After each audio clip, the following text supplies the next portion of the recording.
Halo teman-teman semua, selamat datang di channel YouTube Akbar Swag.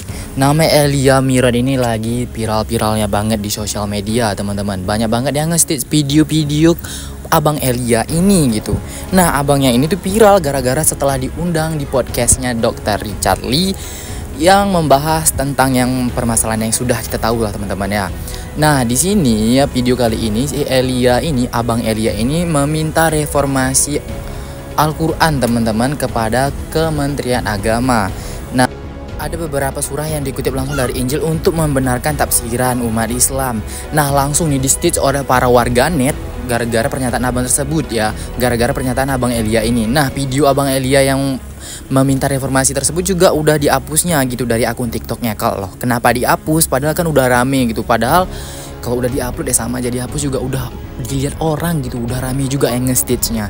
Nah, seperti apa tanggapan dari para TikTokers lainnya ketika Abang Elia ini membuat pernyataan tersebut? Mari kita simak videonya secara lengkap. Quran Kementerian Agama Republik Indonesia dan tafsirnya secara khusus pada surah Al-A'raf 157.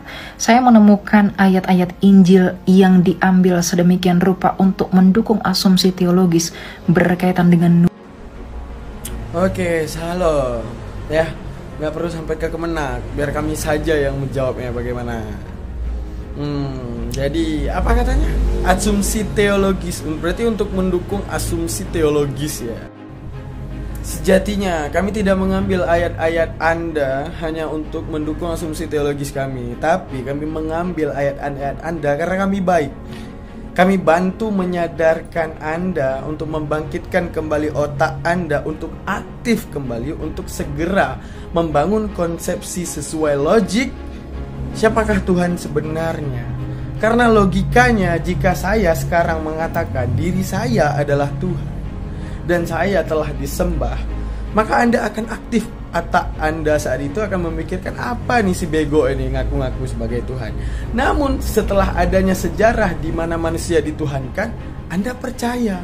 Sejatinya kalau sekarang saya datang, saya bilang saya utusan dari Tuhan membawa ajaran yang benar, Anda tidak percaya saya. Tapi hanya karena ada umat-umat terdahulu menyembah hal tersebut dan itu manusia, dan Anda sejatinya otak Anda itu aktif. Namun sejatinya Anda menutup kembali keaktifan otak Anda dan menyembah manusia. Kami selaku manusia yang sama berakal seperti Anda, kami datang untuk menolong kembali otak Anda yang telah lama tidak aktif. Ini menginginkan reformasi Al-Quran. Barang siapa yang bertelinga hendaklah ia mendengar. Shalom semua, damai surgawi dari Sang Bapa menyertai kita sekalian dan turun atasmu.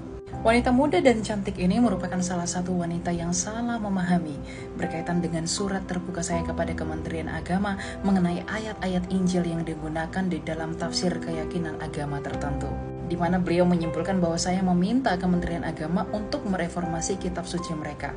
Hal ini merupakan kesalahan dalam daya tangkap, di mana saya meminta Kementerian Agama untuk melakukan reformasi agar ayat-ayat Injil tidak dimasukkan ke dalam tafsir keyakinan agama tertentu. Sehingga reformasi yang saya maksudkan adalah agar ayat-ayat kitab suci dalam keyakinan kami tidak digunakan untuk mendukung tafsir keyakinan lain. Di mana beliau menyimpulkan bahwa saya meminta Kementerian Agama untuk mereformasi kitab suci mereka. Hal ini merupakan kesalahan dalam daya tangkap. Kan playing victim lagi, kan playing victim. Sepuh, ajarin dong pu. Iya deh, si yang paling punya daya tangkap, daya listrik, daya juang, apapun itu. Kita bahas dulu deh, apa arti tafsir? Tafsir menurut bahasa adalah penjelasan atau keterangan. Disclaimer ya, saya membuat video ini hanya untuk meluruskan statement Mas L yang berkaitan dengan kitab suci yang saya imani. Terlepas itu, saya sangat bertoleransi, saya sangat menghargai apapun keyakinan dan keimanan yang kita imani masing-masing. Oke, sampai di situ jelas kan apa arti tafsir? Jadi kalau misalnya nih, Mas L dengan playing victimnya bilang, saya hanya ingin mereformasi tafsir yang ada dari Kementerian Agama. Itu tafsir dibuat berdasarkan surat Al-A'raf 157 yang diterjemahkan dalam bahasa Indonesia. Jadi kalau seandainya Mas L nyari literasi manapun di seluruh dunia, artinya akan sama. Kalau nggak percaya nih lihat. This is the translation in English. Mas L, can you read it? Can you? Jadi mau dibawa ke negara manapun penjelasannya, tafsirnya akan tetap sama, hanya bahasanya yang berbeda. Dan kebetulan kitab suci yang saya imani itu menuliskan ayatnya dalam bahasa Arab. That's it. Jadi kalau misalnya nih Mas L bilang mau mereformasi atau merevisi tafsir dari Kementerian Agama secara tersirat gitu ya, Mas L itu juga minta untuk mereformasi atau merevisi ayat tersebut. Udah deh Mas L, fokus aja sama keyakinan kita masing-masing ya. Dalam toleransi itu siapapun boleh benar kok, tapi bukan berarti ketika merasa benar kita bisa menyalahkan yang lain. Itu bukan disebut dengan toleransi. Jadi beneran deh, ini salam toleransi. Yuk kita bahas ini ya, soalnya aku udah gregetan kenapa masalah sesimpel ini lama banget kelarnya. Halo Mas Elia, saya nggak ada masalah dengan Anda melakukan perdebatan agama, membahas kekristenan dan keislaman menurut sudut pandang Anda, karena memang itu hak Anda. Menurut Anda, Islam salah, menurut orang Islam, Kristen salah, itu normal dan masih dalam ranah perdebatan. Yang nggak normal itu kalau kita udah masuk ke ranah kebijakan, meminta atau membuat surat terbuka kepada Kementerian Agama untuk merevisi penafsiran Al-Quran yang menggunakan Injil. Pertama, kita Muslim meyakini bahwa Al-Quran menyempurnakan kitab-kitab sebelumnya, Taurat, Injil, dan lain sebagainya. Tapi kami juga meyakini sebagian itu sudah diubah. Jadi kami masih boleh mengutip kitab-kitab tersebut selama tidak bertentangan dengan akidah atau keyakinan kami. Jadi salah kalau Anda bilang, kan menurut kalian kitab-kitab terdahulu itu udah dipalsukan, kenapa kalian masih pakai? Bukan gitu, bukan palsu menurut kita Mas, tapi awalnya benar terus ada yang diubah gitu. Poin kedua, Anda bilang tapi itu kan Injil kami, harusnya jangan digunakan dalam penafsiran kalian dong. Mas, kalau gitu apa bedanya dengan umat Kristen yang menggunakan Perjanjian Lama yang notabene sebenarnya adalah kitab yang diturunkan kepada Yahudi atau Bani Israel untuk membenarkan Injil kalian? Orang Yahudi kan tidak mengakui Yesus. Terus kalian menggunakan kitab mereka untuk membenarkan Yesus. Harusnya mereka juga bisa protes dong. Bisa dibawa juga ke ranah hukum atau ke ranah kebijakan. Tapi Anda bilang, enggak semua Yahudi itu menolak Yesus. Ada juga kok sebagian yang mengakui Yesus. Ya sebagian kecil kan, sebagian besar tetap tidak mengakui kan. Jadi jangan dialihkan dari topik utamanya. Dengan demikian saya berharap Kementerian Agama Republik Indonesia melakukan reformasi atas hal tersebut demi menciptakan dan juga mewujudkan keberlanjutan kerukunan antar Jumat di Masjid Komplek Marinir Tantahan Lagan. Yang mampu mentaati Al-Quran, yang merubah-rubah isi Al-Quran tidak ada yang mampu. Walaupun satu halaman, satu juz, satu huruf, tidak ada yang mampu hadirin. Karena apa? Allah yang menjaga Al-Quran, Allah yang menurunkan Al-Quran, dan Allah yang menjaga Al-Quran sampai hari kiamat kelak. Allah berfirman dalam Quran surah Al-Hijr, surah ke-15 ayat ke-9, Inna nahnu nazzalna dzikra wa inna lahu lahafizun. Sesungguhnya Allah yang menurunkan Al-Quran dan Allah yang akan menjaganya sampai hari kiamat kelak. Jadi dengan demikian saya berharap Kementerian Agama Republik Indonesia melakukan reformasi atas hal tersebut demi menciptakan dan juga mewujudkan keberlanjutan kerukunan antar umat beragama di Indonesia. Kamu ini menginginkan reformasi Al-Quran. Mbak, kamu tahu gak sih Al-Quran itu apa? Al-Quran itu adalah firman Allah Subhanahu wa Ta'ala. Firman Allah loh, firman Tuhannya umat Islam. Dan yang lebih gak masuk akal lagi, kamu meminta reformasi itu kepada Kementerian Agama Republik Indonesia. Mbak, gue bilangin ya, kamu ini adalah orang yang selalu berkoar-koar tentang toleransi, perdamaian. Kamu selalu mengatakan itu yang saya imani, itu yang saya yakini. Sama! Al-Quran itu adalah yang diimani oleh umat Islam. Dan Al-Quran itu bukan milik Kementerian Agama. Al-Quran itu adalah milik seluruh umat agama Islam di muka bumi.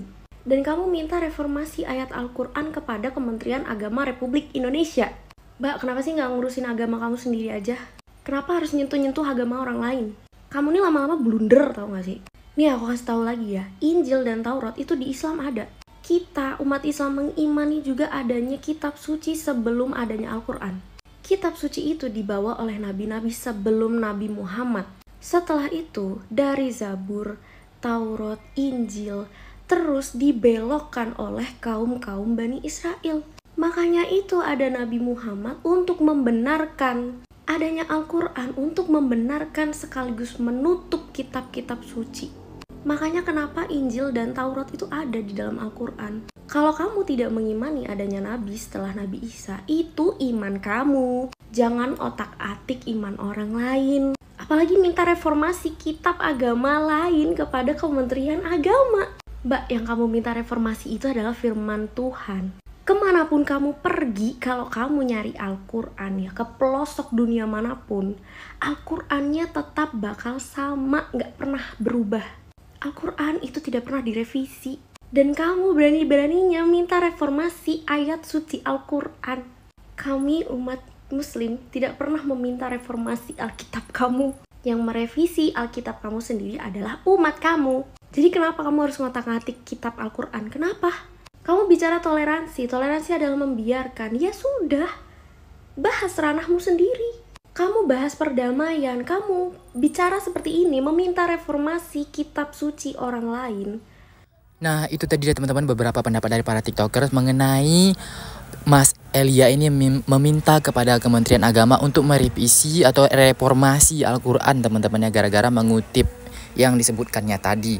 Nah, banyak banget yang mengestit video memberikan pendapat juga, dan video ini hanya pendapat teman-teman ya, semuanya hanya berpendapat saja. Ingat, kita harus memiliki sifat toleransi semuanya. Di sini banyak banget netizen yang komentarin, banyak banget komentar pastilah ya kan, apalagi Mas Elia ini, Abang Elia ini lagi viral-viralnya saat ini. Video itu sering banget FYP gitu. Aduh, ini memang seru banget sih dengarnya, kayak cerdas banget gitu, pemilihan katanya yang indah-indah banget gitu ya kan. Nampak sih dia memiliki wawasan yang tinggi, tapi di sini masalahnya netizen tuh tidak setuju dengan pendapat tersebut. Dan ya itu bebas teman-teman ya, semua orang bebas berpendapat. Nah, apa pendapat kalian? Silahkan tulis di kolom komentar teman-teman. Kalau menurut aku sih, urusi saja diri kita sendiri, urusilah apa yang perlu kita urusi teman-teman ya. Percayalah apa yang perlu kita percaya saja sesuai dengan keyakinan kita masing-masing. Ya namanya juga sudah beda keyakinan, untuk apa didebatkan lagi gitu kan teman-teman. Ya urusin saja keyakinan kita masing-masing. Sampai di sini dulu videonya.